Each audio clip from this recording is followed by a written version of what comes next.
नमस्कार, आप सभी का बहुत बहुत स्वागत है। मेरा नाम रूबिका लियाकत है और आप देख रहे हैं द रूबिका लियाकत शो भारत 24 पर। रोज रात 9 बजे आपके सामने अपने इस चैनल पर हाजिर हो जाऊंगी, बेबाकी से, बगैर किसी झिझक के, बगैर किसी डर के, अपने मन की बात, हिंदुस्तान को आगे ले जाने वाली बात तथ्यों के साथ आपके सामने रखूंगी। आज एक बार फिर उन तमाम लोगों का मैं शुक्रिया अदा करना चाहती हूं जिन्होंने मेरे इस नए कदम की सराहना की है और लगातार उनके आशीर्वाद और दुआओं का दौर जारी है। मुझसे वो ट्विटर पर जुड़ रहे हैं, सोशल मीडिया के अलग अलग हिस्सों से जुड़ रहे हैं, फ़ोन्स आ रहे हैं, दोस्तों के ज़रिए भी उनकी दुआएं मुझ तक पहुंच रही है। आप सभी का, जनता की दुआओं का खूब सारा शुक्रिया। आज द रूबिका लियाकत शो में हम आगे बढ़े उससे पहले आपको बता देना चाहती हूं कि कुल मिलाकर 3 मुद्दे हम आपके सामने अहम तौर पर रखने वाले हैं। उन मुद्दों की बात सिलसिलेवार तरीके से होगी और फिर बता दूं तथ्यों के साथ होगी। आज जिन 3-4 मुद्दों की हम बात करने वाले हैं उनमें सबसे पहले बात होगी गुपकार गैंग की साजिश की। कश्मीर में बेघरों को घर देने से कश्मीर के कुछ शाही खानदान क्यों भड़क उठे हैं, आज इस पर होगी बात। इसके बाद हम बात करेंगे all India Muslim personal law board की। हम बात करेंगे कि परेशानी आखिर हुई क्या है। पर्सनल लॉ बोर्ड हर सुधार पर विरोध करने की मानसिकता कब छोड़ेगा, ये सवाल पूछने से नहीं कतराएंगे। हमारी जो तीसरी खबर होगी वो विपक्ष के एकता वाली खेल की होगी, क्योंकि एकता की बात विपक्ष में हो जरूर रही है लेकिन खबरें आ रही है कि घर संभल नहीं रहा है। हम बात करेंगे शाइनिंग विलेज या हमारे ग्रामीण भारत की, मेरा हिंदुस्तान में। ये वो सेगमेंट है जो आपके चेहरे पर 2 इंच मुस्कान लेकर आएगा, क्योंकि अभी जो हमारा रूरल इंडिया है वो कमाई से लेकर खर्च तक में शहरों को पीछे छोड़ रहा है और भारत का रुपया कैसे दुनिया भर में धूम मचा रहा है, आज इसकी चर्चा। और आखिर में बात करेंगे मेरा हिंदुस्तान की, उस खबर की जिससे हर भारतीय का चेहरा खिल जाएगा। सबसे पहले शुरुआत आपके आशीर्वाद से।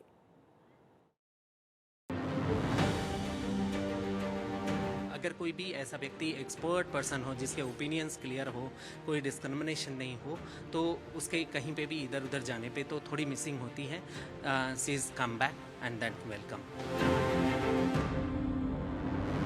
बहुत मिस करते थे, एक जो गैप रहा उनका, हम लोग कह रहे थे कि आखिर क्या करेंगी, कहाँ जाएंगी, फिर पता चला कि भारत 24 में वो ज्वाइन कर रही हैं, तो बहुत अच्छा डिसीजन रहा उनका। और हम लोग इंतज़ार कर रहे हैं कि मेरे टेलीविज़न स्क्रीन पे जहाँ भारत 24 लगा हो वो नज़र आए। उनको बहुत सारे चैनलों पर हमने देखा है और उनका प्रोग्राम भी हम लोगों ने न्यूज़ भी देखा है। वो एक राष्ट्रवादी विचारधारा की अभी एंकर हैं और उनका जो भी मतलब भारत के लिए सोच है उससे हम काफ़ी प्रभावित हुए हैं। और आगे हम भारत 24 में आपके माध्यम से, चाहे और लोगों के माध्यम से हमको जानकारी मिली है, वो ज्वाइन की हैं, तो अब उनका प्रोग्राम हम रेगुलर बेसिस पर देखेंगे। रूबिका लियाकत जी को बहुत बहुत धन्यवाद और बहुत बहुत बधाई उनको कि भारत 24 में उन्होंने ज्वाइन किया, अपना योगदान दिया। और आपके माध्यम से मैं उनको फिर से बधाई देना चाहता हूं और उनके प्रोग्राम को मैं निरंतर देखता रहूंगा और मैं उनको काफ़ी तहे दिल से बधाई देता हूं। रूबिका लियाकत जी को बहुत बहुत बधाई। हम लोग उनको हमेशा चैनलों पर देखते रहे हैं और बहुत अच्छा एंकरिंग करती हैं। शुभकामनाएं आगे अच्छा बोलने के लिए और आगे बढ़ते रहें। I wish you all the very best, ma'am. अब उनका नया शो द हार्ट और रूबिका लियाकत शो हमारे भारत 24 चैनल पर चलेगा and I am very happy for that. Wish you all the very best, ma'am. वो हमारे देश की शान है। I am so proud of you Rubika ma'am, all the very best and I congratulate you for a new starting. मैं भारत 24 देखता हूँ, उसमें रूबिका मैम आती है, वो बहुत अच्छा बोलती है। I love Rubika ma'am.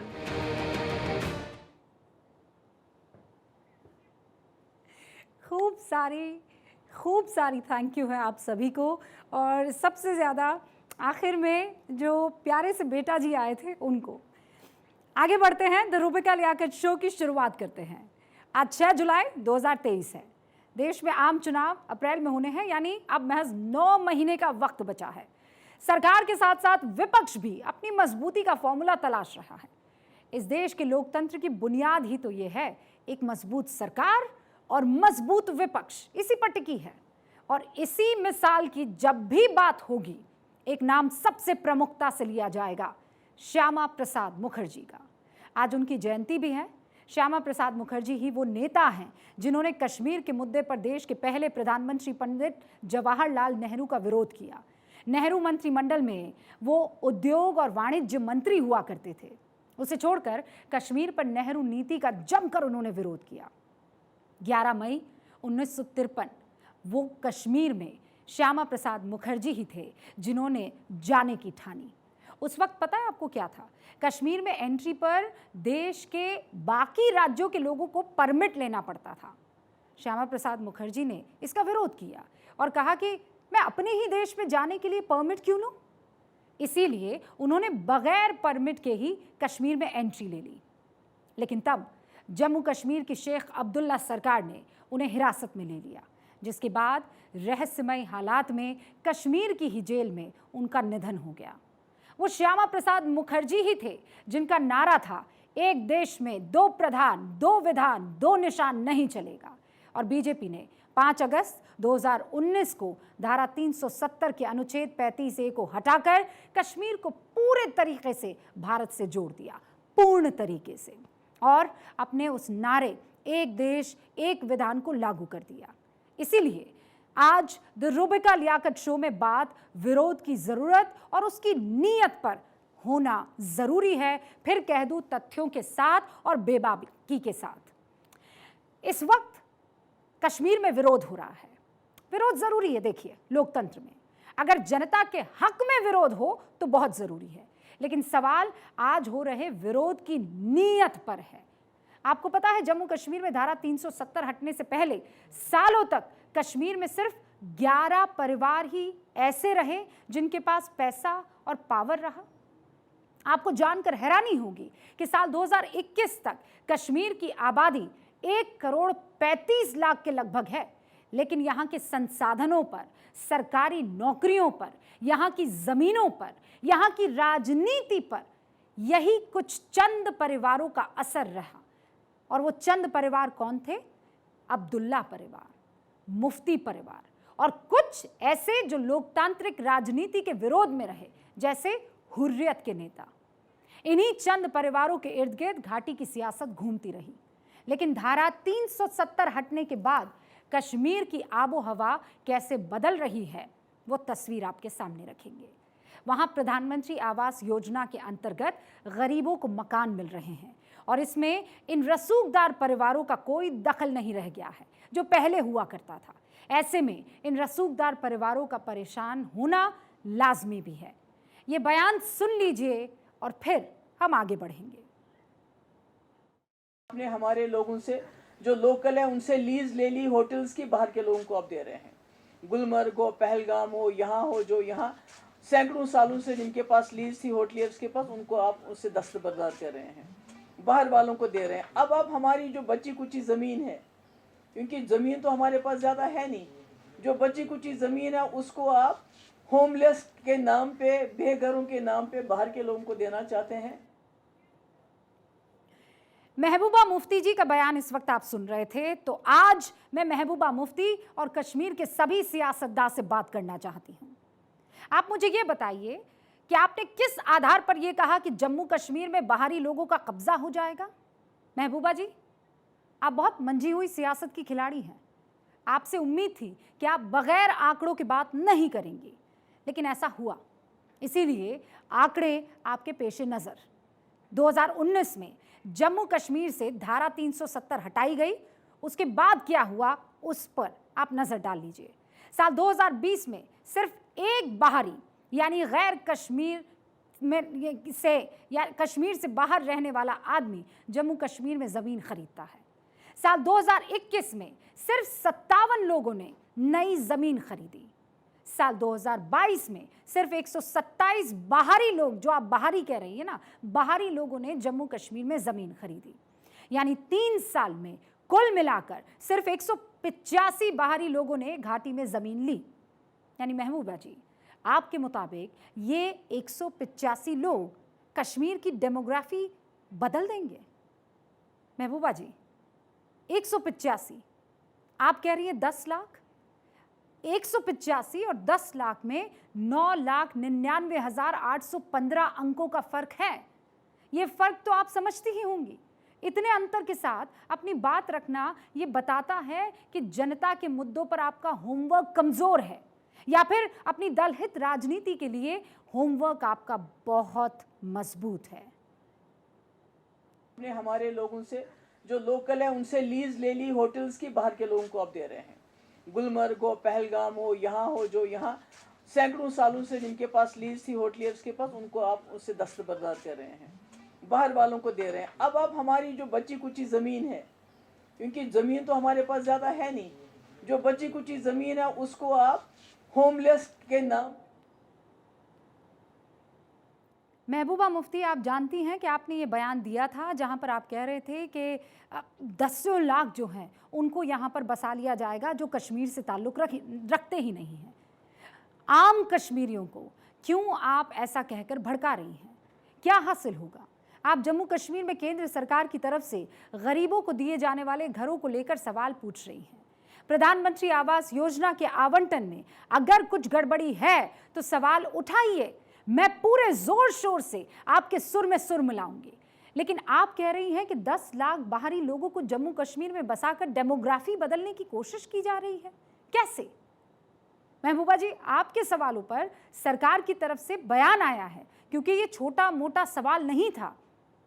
प्रधानमंत्री आवास योजना के पहले फेज में, और ये सरकार की तरफ से दिया गया बयान इस वक्त मैं पढ़ रही हूं, आवास योजना, प्रधानमंत्री आवास योजना के पहले फेज में 1,36,152 लोगों को सरकारी घर दिया गया। ये घर साल 2011 की जनगणना के मुताबिक उन लोगों को दिया गया है जिनके गरीब होने पर स्थानीय ग्राम सभाओं ने मुहर लगाई थी। यानी महबूबा मुफ्ती जी, आप जिन आंकड़ों को बाहरी लोगों से जोड़ रही है, असल में वो आंकड़े 2011 से 2016 के बीच के हैं। और 2011 से 2016 के बीच कश्मीर में, प्रदेश में नेशनल कॉन्फ्रेंस के उमर अब्दुल्ला, यानी आपके ही इस वक्त साथी, आपके पिता मरहूम मुफ्ती मोहम्मद सईद साहब, और फिर आप खुद, आप लोगों की सरकार थी। आप अपनी ही सरकारों के दौरान तैयार किए गए आंकड़ों पर संदेह कैसे कर सकती हैं? आपको पहले सरकार का ये बयान मैं बता देती हूं। प्रधानमंत्री आवास योजना में उन लोगों को ही घर बनाने के लिए पैसे मिलते हैं जिनके पास जमीन है, लेकिन जम्मू कश्मीर में 2,711 ऐसे मामले सामने आए जिसमें गरीबों के पास घर के लिए जमीन तक नहीं थी। सरकार ने ऐसे लोगों को 5 मराल जमीन देने की घोषणा की है, जबकि महबूबा मुफ्ती कह रही हैं कि 2 लाख लोगों को जमीन दी जा रही है। ये बिल्कुल गलत है। जमीन देने के लिए प्रदेश के किसी भी कानून को बदला नहीं गया है, कोट अनकोट। मैं याद दिला दूं, ये आंकड़े आपके, यानी महबूबा जी, आपके और अभी के आपके सहयोगियों की सरकार के वक्त के हैं, जिनमें से सिर्फ 2,711 ग्रामीणों को जमीन इस वक्त दी जा रही है। यानी बाहरी होने की संभावना तो लगभग खत्म हो गई ना। अब इन आंकड़ों को ध्यान से देखिएगा। धारा 370 हटने के बाद जम्मू कश्मीर में हर साल पर्यटकों की तादाद बढ़ी है। जैसे साल 2019 में 1,62,63,330 पर्यटक घूमने पहुंचे। 2020 में कोरोना आ गया और इसीलिए गिरावट दर्ज हुई। उसके बाद भी 25 लाख से ज़्यादा भारतीय पर्यटक घाटी घूमने के लिए पहुंचे। 2021 में फिर से पर्यटकों का आंकड़ा 1 करोड़ के पार पहुंच गया। 2022 में तो पर्यटकों का आंकड़ा 2 करोड़ के करीब पहुंच गया, जो कश्मीर के इतिहास में एक रिकॉर्ड है। पर्यटन के बाद अब विकास के आंकड़े भी देख लीजिए आप। 2019 के बाद सरकार जम्मू कश्मीर में 2 नए AIIMS, 7 medical colleges, 2 cancer institute, 15 nursing college बना रही है और 600 सीटें MBBS की पढ़ाई के लिए बढ़ा भी दी गई है। वैसे दर्शकों की जानकारी के लिए ये मैं बता दूं कि जम्मू कश्मीर में इससे पहले तक एक भी एम्स नहीं था। अगर मैं गलत बोल रही हूं तो आप मुझे बता दीजिए, मैं तथ्यों पर बात करूंगी। अब बात जम्मू कश्मीर में धारा 370 हटने के बाद जो इन्वेस्टमेंट हुआ है उसकी। साल 2021 में जम्मू कश्मीर के लिए नई उद्योग नीति बनाई, उसके बाद प्रदेश में करीब 66,000 करोड़ के निवेश का प्रस्ताव आया है। अब एक बात बताइए, कश्मीरी पंडित वो तो बाहरी नहीं थे ना, वो तो महबूबा जी आपके सुंदर और शांत कश्मीर के ही बाशिंदे थे ना। उनको घाटी से बाहर का रास्ता कब दिखाया गया था? उस वक्त किसकी सरकार थी? महबूबा जी वो कौन सा साल था? सिर्फ सरकारी आंकड़ों के मुताबिक अगर मैं कहूं तो 39,000 से ज्यादा कश्मीरी पंडितों को उनके घरों से भगा दिया गया। जिन्होंने भागने से मना किया उनकी हत्या कर दी गई। तब महबूबा मुफ्ती जी, आपके पिता मुफ्ती मोहम्मद सईद साहब देश के गृह मंत्री हुआ करते थे। इन लोगों की सुरक्षा उन्हीं की जिम्मेदारी थी। क्या ये कश्मीरी पंडित बाहरी थे? सच्चाई ये है महबूबा जी, हिंदुस्तान में बाहरी सिर्फ वो लोग हैं जिनके पास हिंदुस्तान का पासपोर्ट नहीं है, जिनके पास हिंदुस्तान का आधार कार्ड नहीं है। दरअसल दर्शकों को ये समझना होगा कि तमाम पार्टियां इस वक्त कंफ्यूज मोड में हैं।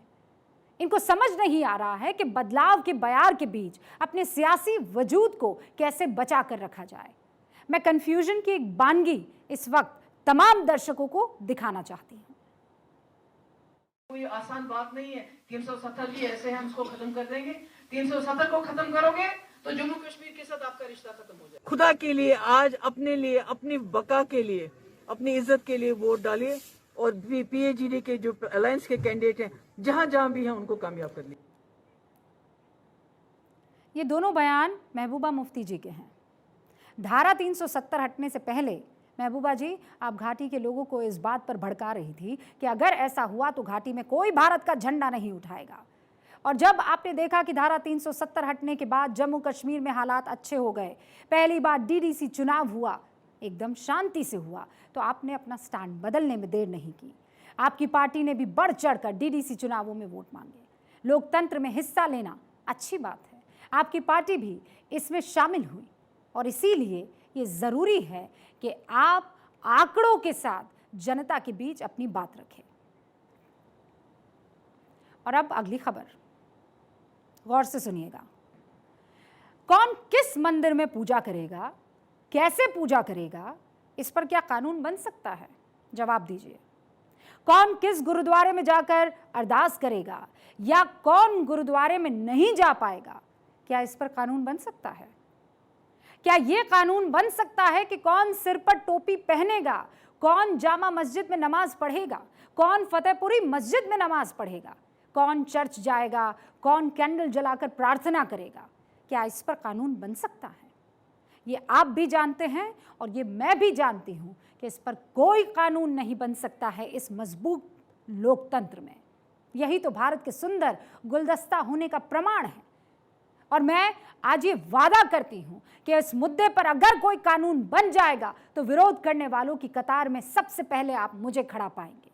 लेकिन देश में यूनिफॉर्म सिविल कोड की दिशा में अब एक नया मुकाम आ रहा है। कुछ ऐसे नियम और कायदे बनाने की कोशिश हो रही है जिसकी ज़रूरत देश को आज़ादी के पहले से महसूस होती रही है। और आज जो इस बदलाव की मुखालिफत करने वाले हैं, मैं उनसे चुपते हुए सवाल पूछने से पीछे नहीं हटूंगी। All India Muslim personal law board UCC के विरोध में क्यों है? UCC पर मुस्लिम महिलाएं क्या मुस्लिम पर्सनल लॉ बोर्ड के स्टैंड से इत्तेफाक रखती हैं? हिंदू राष्ट्र से जोड़कर UCC का हव्वा क्यों बनाया जा रहा है, क्यों डराया जा रहा है? और कांग्रेस क्यों UCC पर अपना स्टैंड साफ करने से कतरा रही है? यूनिफॉर्म सिविल कोड, इस प्रदेश में अभी खूब चर्चा हो रही है। मुस्लिम पर्सनल लॉ बोर्ड ने राहुल गांधी और खड़गे से बात की। सरकार ने UCC पर एक कदम और आगे अपना बढ़ा दिया है। UCC पर ग्रुप ऑफ मिनिस्टर्स का गठन कर दिया गया है, जिसका अध्यक्ष किरण रिजिजू को बना दिया गया है। इस मंत्री समूह में बाकी सदस्य कौन से हैं वो भी देख लीजिए। स्मृति ईरानी है, अर्जुन राम मेघवाल है और G किशन रेड्डी हैं। केरल में बीजेपी ने UCC के समर्थन में कैंपेन आज से लॉन्च कर दिया। अभी यूनिफॉर्म सिविल कोड का खाका तक नहीं खिंचा है। नोबडी नोज अबाउट इट, कोई ड्राफ्ट सामने नहीं आया है, लेकिन विरोध में झंडा बुलंद है। वो कहते हैं ना कि अभी बच्चा पैदा नहीं हुआ और आपने उसका मुंडन करवा दिया। All India Muslim personal law board पूरी ताकत के साथ यूसीसी का विरोध कर रहा है। ये विरोध यूनिफॉर्म सिविल कोड का नहीं है, ये विरोध इसलिए है ताकि राजनीतिक नफा इन लोगों का बना रहे। हो सकता है कि यूसीसी पर आपको मेरी बातें पूरी तरह से ठीक ना लग रही हूँ, आपको लग रहा हो कि नहीं रुबिका तो पक्षपात कर रही हैं, लेकिन 5 वक्ता नमाजी मौलवी साहब यूसीसी पर क्या कहते हैं वो तो आपको और तमाम मुसलमानों को जरूर सुनना चाहिए। ईसाई का अपना कानून, हिंदुओं का अपना कानून, बौद्धों का अपना कानून, पारसियों का अपना कानून, मुसलमानों का अपना कानून। जब इस मसले में कोई नक्शा साफ होगा तब हम लोग रिएक्ट करेंगे। कोई डरने और घबराने की बात नहीं है, इत्मीनान से अपने जगह पर रहिए। किसी चीज पर तनकीद करने के लिए वो चीज सामने होनी चाहिए। अभी तो ये भी पता नहीं है कि कॉमन सिविल कोड का नेचर क्या होगा। इन मौलाना साहब को हम नहीं जानते हैं, ये वीडियो वायरल है। मौलाना साहब की बात हमें बड़ी पसंद आई और इसीलिए हमें लगा कि आपको मौलाना साहब की ये बात सुनानी चाहिए।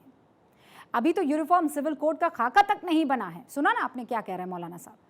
फिर अभी से क्यों मुस्लिम पर्सनल लॉ बोर्ड परेशान है? समाज के हर वर्ग से यूसीसी पर सुझाव मांग लिए गए हैं। पहले यूसीसी पर सरकार राय मशवरा करेगी, उसके बाद खाका खींचेगी, इसके बाद मुख्य ड्राफ्ट तैयार होगा, फिर संसद के दोनों सदनों में इस पर चर्चा होगी। सभी सांसद अपने अपने इलाके के लोगों के मुताबिक अपनी आपत्तियां दर्ज करवाएंगे या फिर अपना कोई सुझाव देंगे या हो सकता है इसका विरोध करेंगे। लेकिन मुस्लिम पर्सनल लॉ बोर्ड ने अभी से हाय तौबा मचा रखी है। क्यों भाई?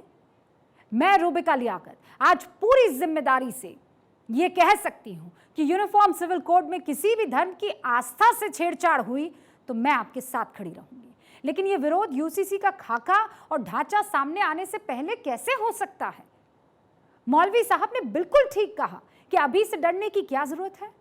हो सकता है मुस्लिम पर्सनल लॉ बोर्ड इन मौलवी साहब को सच्चा मुसलमान ना होने का एक सर्टिफिकेट दे दे, इनकी बात को तरजीह ना दे, लेकिन इन मुस्लिम महिलाओं को कौन सा सर्टिफिकेट देगा मुस्लिम पर्सनल लॉ बोर्ड? बताइए। यूसीसी के तहत सभी को एक जैसा कानून मिलना चाहिए, सबको एक बराबर एक समान मानना चाहिए। प्रॉपर्टी में लड़कियों का बराबर का हिस्सा होना चाहिए, जिस तरीके से बेटों को मिलता है उसी तरीके से बेटियों को मिलना चाहिए। यूसीसी आपको क्या फर्क पड़ेगा? यूसीसी से हमें ये पड़ेगा कि महिलाओं को उससे फायदा मिलेगा, लाभ मिलेगा। जो यूसीसी कानून आ रहा है, मोदी जी लेके आ रहे हैं, उसकी क्या सहमत है उससे? जी सहमत है, उससे महिलाओं के लिए अच्छा है। ये आपको पिता के प्रॉपर्टी में हिस्सा मिलना चाहिए, बराबर मिलना चाहिए। यूसीसी से आपको क्या फर्क पड़ेगा? यूसीसी जब तक आता नहीं है तो पता कैसे चलेगा कि फर्क क्या पड़ेगा उससे। ये तमाम मुस्लिम महिलाएं हैं। यूसीसी जब तक आता नहीं है कैसे पता चलेगा? यूसीसी अगर आया तो महिलाओं को उसका हक मिलेगा। मैं एक सवाल फिर से पूछना चाहती हूँ, देश की हर महिला से मैं ये सवाल पूछना चाहती हूँ, भूल जाइए कि आपका मजहब क्या है। जब हिंदुओं के लिए एक से ज़्यादा शादी करने पर रोक लगी तो महिलाओं के लिए अच्छा हुआ कि ख़राब हुआ? यूसीसी में अगर एक से ज़्यादा शादी करने पर रोक लगेगी तो क्या मुस्लिम समाज के लिए ये फैसला अच्छा नहीं होगा? क्या मुस्लिम महिलाओं के लिए ये फैसला गलत साबित होगा? मैं ये कहती हूँ कि बदलाव वक्त की ज़रूरत होती है। वक्त के साथ जो नहीं बदलते वो बहुत पीछे छूट जाते हैं। और इस्लाम में बदलाव कोई आज से नहीं हो रहे। अलाउद्दीन खिलजी का नाम आपने सुना है? गौर से सुनिएगा, सुना होगा ना आपने अलाउद्दीन खिलजी के बारे में। वो पद्मावत फिल्म वाला ही खिलजी। आज से 700 साल पहले खिलजी ने शरीयत में कई सारे बदलाव किए थे। उस वक्त भी मौलाना और काजी शरीयत के उल्लंघन पर खिलजी से खफा हो गए थे। लेकिन खिलजी ने, आपको पता है उस वक्त क्या कहा था? मैंने देश की भलाई के लिए ये परिवर्तन किए हैं और मेरी नेक नीयत के लिए खुदा भी मुझे माफ़ कर देंगे। खिलजी का मैं हमेशा विरोध करती रहूँगी। हिंदुस्तानी होने के नाते मैं खिलजी के हमेशा मुखालिफत में खड़ी रहूँगी। लेकिन समाज के लिए सुधार जो उसने किए हैं उसका विरोध मैं नहीं कर सकती हूँ, जो समाज के सुधार उसने किए हैं।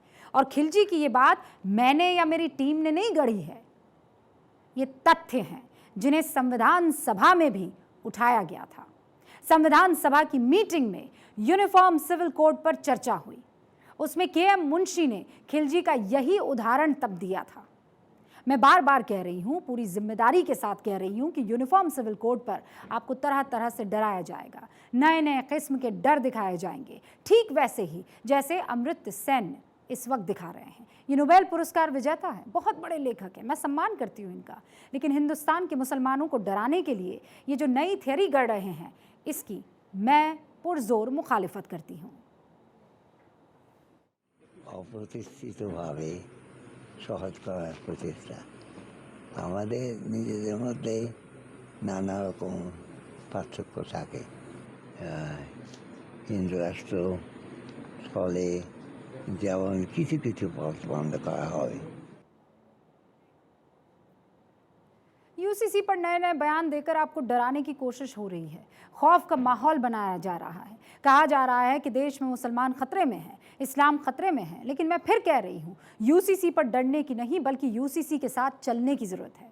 मुस्लिम पर्सनल लॉ बोर्ड को मेरी बातें अच्छी नहीं लगेंगी, दक्यानूसी ख्यालात रखने वाले लोगों को मेरी बातें अच्छी नहीं लगेंगी, क्योंकि मैं उनका मुखपत्र बनकर बात नहीं करती। मैं वो कहती हूँ जो देश के हित में होता है, मैं वो कहती हूँ जो समाज के हित में होता है।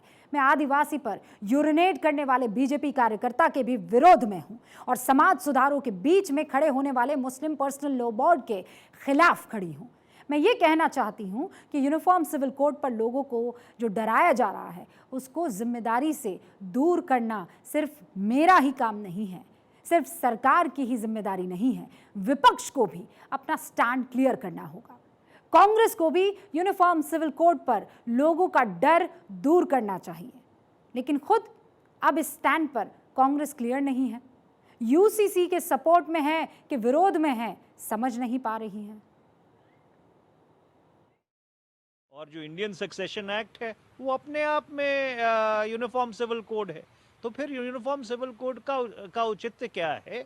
ये तो जिसको अंग्रेजी में कहते हैं इट्स अ डॉग विसल। ये कहा है कि यूनिफॉर्म सिविल कोड जब भी आएगा हम इसका समर्थन करेंगे। कांग्रेस पार्टी भी जो है, हम कांग्रेस पार्टी का अभिन्न अंग है और कांग्रेस पार्टी हमारे देश में एकता और अखंडता को आगे ले जाने में हमेशा कांग्रेस पार्टी ने अपना योगदान दिया है। एज एंड व्हेन जब ये लाया जाएगा उस समय इसके ऊपर पूरा समर्थन दिया जाएगा। बताइए, कांग्रेस के ही दोनों नेता, कांग्रेस के दो नेताओं की दो अलग अलग बयान, और वो भी एकदम एक्सट्रीम पर बयान। केरल में कांग्रेस यूनिफॉर्म सिविल कोड के विरोध में है। ये वही केरल है जहां की वायनाड सीट से राहुल गांधी चुनाव जीतकर सांसद बने थे। वहां कांग्रेस क्या कह रही है, सुनिए। यूनिफॉर्म सिविल कोड लागू होने से विविधता खत्म हो जाएगी। वीडी सतीशन जो कि कांग्रेस के नेता हैं, ये बयान दे रहे हैं। कांग्रेस को बताना होगा कि वो किस सोच के साथ समाज को आगे बढ़ाने वाली है, वो किस सोच के साथ है।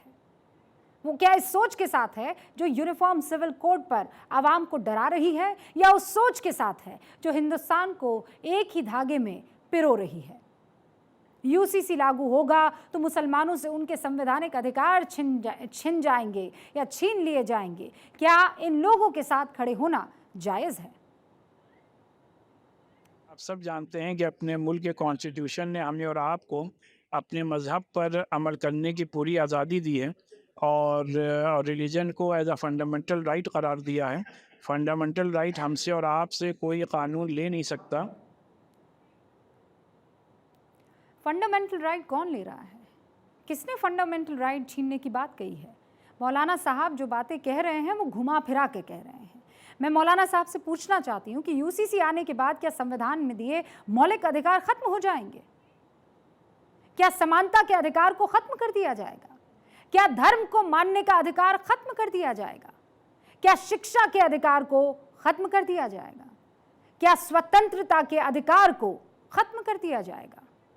मैं फिर कहती हूं ऐसा कुछ नहीं होगा।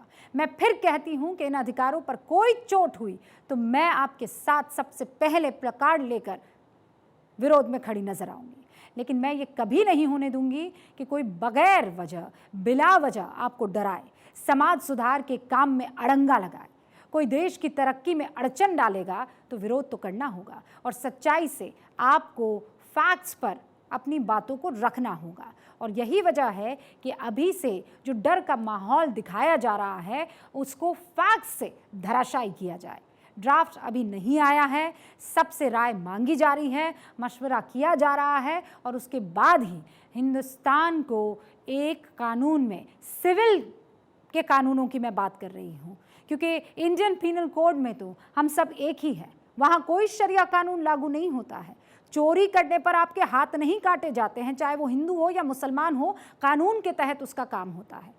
तो फिर यहाँ तो शरिया नहीं मानी जा रही। मौलवी साहब सोच समझ के बयानात दीजिए, क्योंकि यहाँ उन तमाम बयानों का पोस्टमार्टम होगा। आगे बढ़ेंगे। पिछले 3 दिन से एक अमानवीय वीडियो सोशल मीडिया पर वायरल हो रहा है। कल भी हमने आपको एक आदिवासी शख्स के साथ जो हैवानियत हुई थी उसकी कहानी दिखाई थी, किस तरह मध्य प्रदेश के सीधी में प्रवेश शुक्ला उस हैवान ने आदिवासी युवक पर यूरिनेट कर इंसानियत को शर्मसार किया था। लोग सवाल उठा रहे थे कि आज़ादी के 75 साल बाद भी आखिर देश में ऐसा कैसे हो रहा है। मैं भी दुखी हूँ, मुझे भी शर्मिंदगी महसूस हो रही है, लेकिन ऐसा कुकृत्य करने वाले कान खोल कर सुन ले और देख ले, ये हमारा नया हिंदुस्तान है। ये 2 तस्वीरें आपके सामने हैं। मध्य प्रदेश के मुखिया जिस शख्स का पैर धो रहे हैं, ये वही आदिवासी युवक है दशमत राव, जिनके ऊपर प्रवेश शुक्ला ने यूरिनेट किया था। जिस आदिवासी दशमत राव की शख्सियत को प्रवेश शुक्ला ने यूरिनेट करके खराब करने की कोशिश की थी, आज उसके पैर पखार कर सूबे के मुखिया ने उसका जल माथे पर लगाया, रोली चंदन लगाए, माला पहनाई, अंग वस्त्रम देकर आज उनका सम्मान किया जिसके वो हकदार है। दशमत राव की इंसान नहीं बल्कि भगवान की तरह पूजा की गई है। दशमत राव के साथ जो हुआ वो दुखद था, परेशान करने वाला था, लेकिन ये तस्वीरें आज आंखों को, मन को और दिल को सुकून दे रही है कि ऐसा कुकृत्य करने वाले तस्वीर इसे देख ले, मानवता पर प्रहार करने वाले तस्वीर को देख ले। आपको मध्य प्रदेश के मुखिया की इस तस्वीर को दिल में बसा लेना चाहिए और इस तस्वीर को भी कि अगर आपने किसी तरह का कुकृत्य किया तो इसी तरह घसीटे जाएंगे। सालों से बना आपका आशियाना बुलडोजर के वार से धराशायी कर दिया जाएगा, क्योंकि यह हमारा नया हिंदुस्तान है। यहाँ जो जैसा करेगा वैसा भरेगा। ये तस्वीरें उस वक्त की है जब पूरा देश प्रवेश शुक्ला के खिलाफ खड़ा हो गया था। देश के हर कोने से ये आवाज़ निकली थी कि इस शख्स को जल्द से जल्द सलाखों के पीछे डाला जाए, और धक्के मारकर इस शख्स को पुलिस ले जाती हुई दिखी, क्योंकि उसकी वो अकड़ किसी भी हिंदुस्तानी को पसंद नहीं आई। अब आगे बढ़ते हैं, विपक्षी एकता की बात कर लेते हैं। अब से 10-11 महीने चुनावी मोड वाले हैं, आप भी जानते हैं। एक तरफ बीजेपी होगी जो इन चुनावों में जाने के लिए भरसक कोशिश करेगी, तैयारी कर चुकी है। दूसरी तरफ विपक्ष है जो एकजुटता का एक नया फॉर्मूला लगातार खोज रहा है। उसकी अब जो अगली मीटिंग है वो बेंगलुरु में होने वाली है। विपक्षी दलों को एक साथ लाने की बड़ी कोशिशें, बड़ा जतन हो रहा है, लेकिन विपक्षी एकता में सबसे बड़ा सवाल कांग्रेस को लेकर है, क्योंकि ये कांग्रेस जो विपक्ष की सबसे बड़ी पार्टी है उसके घर में इस वक्त फूट पड़ी हुई दिख रही है। लोकसभा चुनाव से कई राज्यों में विधानसभा चुनाव है, उससे पहले राजस्थान में कांग्रेस में गुटबाजी चरम पर है। आपसी फूट में उलझी हुई कांग्रेस का झगड़ा सुलझाने के लिए आज दिल्ली में कई बड़े नेता बैठक के लिए आए। चुनाव से पहले हालात ऐसे कि उन्हें सुलझाना बहुत ज़रूरी था। बैठक गंभीर थी, तकरीबन 4 घंटे तक चली। बैठक से पहले लेकिन राहुल गांधी कुछ ऐसा कह गए कि इस बैठक की जो पूरी मिनट ऑफ द मीटिंग है, या ये कहिए जो स्ट्रैटेजी है या जो वजह है, वो सामने दिखने लगी। सुनिए।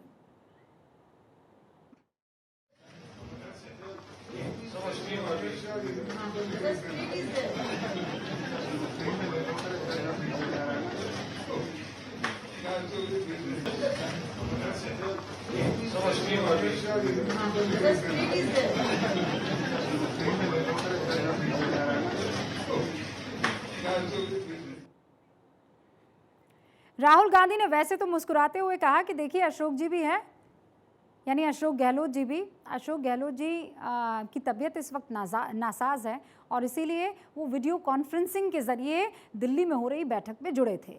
मुस्कुराते हुए राहुल गांधी ने ये बताने की कोशिश की कि भाई इस मीटिंग से कोई दूर नहीं है, सब एक है, इसलिए क्योंकि वहाँ पर मौजूद थे सचिन पायलट भी।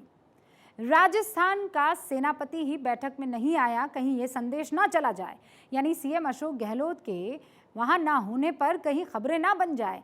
हालांकि अशोक गहलोत वहाँ वीडियो कॉन्फ्रेंसिंग के जरिए इसलिए जुड़े थे क्योंकि उनके पैर में फ्रैक्चर है। इतनी अहम बैठक में वो दिल्ली इसीलिए नहीं आ पाए।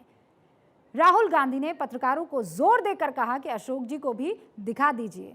उनकी बात पर सचिन पायलट समेत तमाम नेता जो वहाँ मौजूद थे हंसने लगे। वो तस्वीरें आपको दिखाई भी दे रही होगी। लेकिन ज़माना भले ही ये सोचे कि राजस्थान में कांग्रेस में फूट है, लेकिन हमारे घर में सब कुछ ठीक ठाक है, ऑल इज़ वेल, यही मैसेज देने की कोशिश राहुल गांधी इस मीटिंग के द्वारा कर रहे थे। जनता जानती है कि हो क्या रहा है।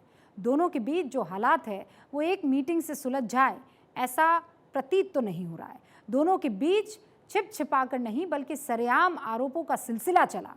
अशोक गहलोत और सचिन पायलट ने एक दूसरे को हमेशा आरोप प्रत्यारोप देकर हाईकमान के सामने ये बताने की कोशिश की है कि मिलकर नहीं चल रहे हैं हम दोनों। कि पायलट साहब को हटाना चाहिए प्रदेश कांग्रेस कमेटी अध्यक्ष से। हम जानते थे कि निकम्मा है, नाकारा है, कुछ काम नहीं कर रहा है, खाली लोगों को लड़वा रहा है।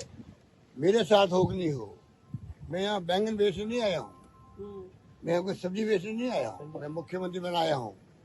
तय कर लो तुम, कल तो अशोक गहलोत के घर खड़े थे, परसों तुम एआईसीसी में सीपी जोशी के कमरे के बाहर खड़े थे।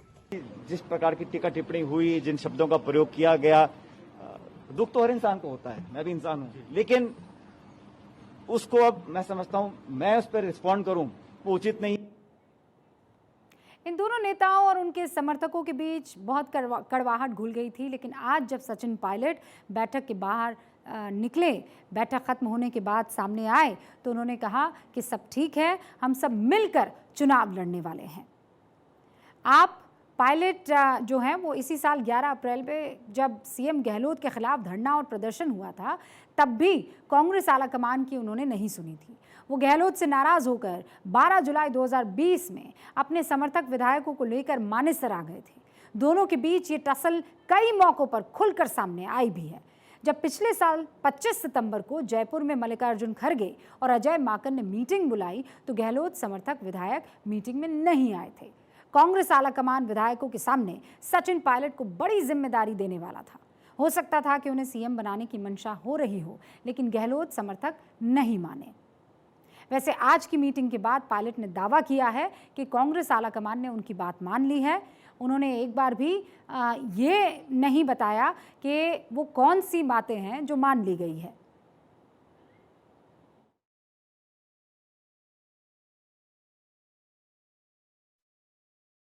हमारा संगठन, हमारे नेता, हमारे विधायक, मंत्री सभी लोग मिलजुल कर काम करेंगे। और जैसा मैं हमेशा कहता आया हूं, हम सबका ध्येय ये है कि कैसे दोबारा कांग्रेस की सरकार राजस्थान में बनाए। कांग्रेस आलाकमान के लिए राजस्थान का मसला अकेला सिरदर्द नहीं है। छत्तीसगढ़ में भी आप जानते हैं भूपेश बघेल, टीएस सिंहदेव, यहाँ पर उन दोनों के बीच मनमुटाव चल रहा है। भूपेश बघेल के बीच और टीएस सिंह रावदेव के बीच वो जो झगड़ा है, क्या वो ख़त्म हो गया है, ये दोनों ही जानते हैं। 4.5 साल तक मनमुटाव ख़त्म नहीं हुआ। चुनाव के 5 महीने पहले उन्हें उप मुख्यमंत्री बना दिया गया है टीएस सिंहदेव को। दिल्ली से ये पहल करनी पड़ी। अब कुछ और राज्य और वहाँ की गुटबाजी पर भी आप जल्दी से नज़र डाल लें। हालांकि कर्नाटक में जीत हासिल हुई है अंदर खाने, यहाँ पर कहा जा रहा है कि इस वक्त नाटक जारी है। जल्दी से कांग्रेस की गुटबाजी पर नज़र डाल देते हैं हम। ऐसे कोई राज्य की खबर नहीं है जहां कांग्रेस में अंदरूनी फूट इस वक्त ना हो। कांग्रेस से जब आप पूछिए तो बाकी सब ठीक का जवाब तो मिलता है, बस चल रहा है का जवाब तो मिलता है, लेकिन अंदर खाने की लड़ाई इस वक्त सबसे बड़ा सबब परेशानी का बनी हुई है। आज शरद पवार ने राहुल गांधी से मुलाकात की। शरद पवार भी इस वक्त कुनबे में फूट को लेकर परेशान हैं। दिल्ली में राहुल गांधी उनसे मिलने के लिए पहुंचे, लेकिन राजनीति की शतरंज की बिसात देखिए आप, सियासी शतरंज की बाजी कैसे बिछी है समझिए आप। कांग्रेस खेलने के लिए विपक्ष के साथी जुटाने की कोशिश में है। बीजेपी ने अपने मोहरे ठीक करने की कोशिशें शुरू कर दी है। रणनीति पर जोरदार तरीके से काम कैसे शुरू हो गया है वो देखिए। विपक्ष की एकजुटता बेंगलुरु में एक बार फिर से हम परखने की कोशिश करेंगे, लेकिन बीजेपी ने इस चक्रव्यूह को तोड़ने के लिए जो ब्रह्मास्त्र तैयार किए हैं उन्हें देखिए आप। पहला है माइक्रो मैनेजमेंट, दूसरा है समान नागरिक संहिता, तीसरा है 3 जोन की रणनीति और चौथा है एनडीए का विस्तार। इस वक्त जल्दी से इन सारे के सारे 4 बिंदुओं पर बात करने की का मौका है। बीजेपी बड़ी बारीकी से वोटर्स को साधने के लिए काम कर रही है। बीजेपी ने वोटर लिस्ट के एक पन्ने की जिम्मेदारी कार्यकर्ता को सौंपी है। अहमियत इसकी इतनी ज़्यादा है कि खुद पीएम भोपाल में पन्ना प्रमुख सम्मेलन में शामिल होते हैं। प्रधानमंत्री ने समान नागरिक संहिता यानी यूसीसी का समर्थन कर 24 का एजेंडा इधर सेट कर लिया है, लेकिन कांग्रेस अभी तक ये साफ नहीं कर पाई है कि वो यूसीसी का समर्थन कर रही है या फिर विरोध। हालांकि दोनों ही तरफ से पुरजोर कोशिशें हो रही हैं और यही वजह है कि आज राजस्थान के चुनाव से पहले राहुल गांधी ने दिल्ली में एक अहम बैठक की। सचिन पायलट और अशोक गहलोत को एक ही पन्ने पर दिखाने की कोशिश की। दूसरी तरफ एनडीए भी पूरी कोशिश करके उसका जो टूटा सहयोगियों का कुनबा है उसे जोड़ने की रणनीति पर काम कर रहा है। कुल मिलाकर 2024 के चुनाव बड़े दिलचस्प होने वाले हैं। आज का अगला मुद्दा आपके सामने, केरल के कुन्नूर से एक तस्वीर आई, ये देखिए आप।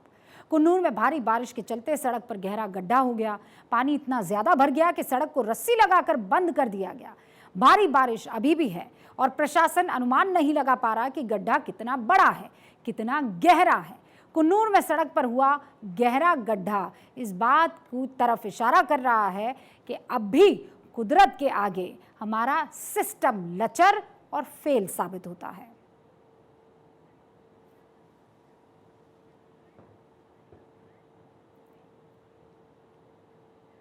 और अब मैं आपको ऐसी तस्वीर दिखाऊंगी जो आपको गर्व से भर देगी।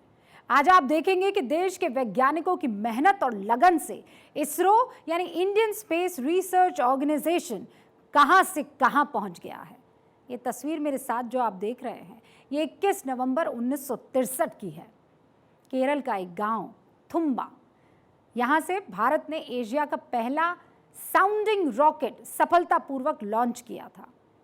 तब भारत के वैज्ञानिक लॉन्च होने वाले रॉकेट को साइकिल पर रखकर लाए थे। ये वो वक्त था जब भारत सैटेलाइट ट्रांसपोर्ट करने के लिए बैलगाड़ी का इस्तेमाल कर रहा था। दूसरी तस्वीर अब देखिए आप, चंद्रयान मिशन 3 की, जिसमें भारत के मिशन चंद्रयान 3 की तैयारियां अंतिम फेज में दिख रही है। इसरो ने इस मिशन को 13 जुलाई को लॉन्च करने की घोषणा की है। मिशन के लिए रॉकेट को असेंबल कर दिया गया है। अंतरिक्ष यान को भी पूरी तरह से तैयार कर दिया गया है। इसके अलावा सभी जरूरी टेस्ट कामयाब रहे हैं। अब मैं आपको न्यू इंडिया की कामयाबी पर दुनिया के रिएक्शंस और दुनिया के रिएक्ट करने के तरीके में बदलाव से रूबरू करवाती हूं। भारत को लंबे वक्त तक पिछड़ा देश कहने वाले वेस्टर्न मीडिया का नजरिया बदलने लगा है। आज भारत दुनिया की 5वीं बड़ी इकोनॉमी है। साइंस और स्पेस में भारत कीर्तिमान गढ़ रहा है। विदेशी मीडिया भारत के स्पेस रिसर्च इकोसिस्टम का गुणगान करते हुए ये तस्वीर ट्वीट कर रहा है। न्यूयॉर्क टाइम्स ने लिखा है, भारत में स्पेस तकनीक के कम से कम 140 स्टार्टअप्स हैं। कोरोना महामारी शुरू होने से पहले इनकी संख्या महज 5 थी। ये देश अब धरती के कनेक्शन को पूरी तरह बदल देने के लिए तैयार है। लेकिन कभी यही विदेशी मीडिया कुछ इस तरह के कार्टून छापकर भारत की विज्ञान महत्वाकांक्षाओं और कोशिशों का मजाक उड़ाया करता था। मैं आपको चंद्रयान मिशन की कहानी सुनाऊंगी।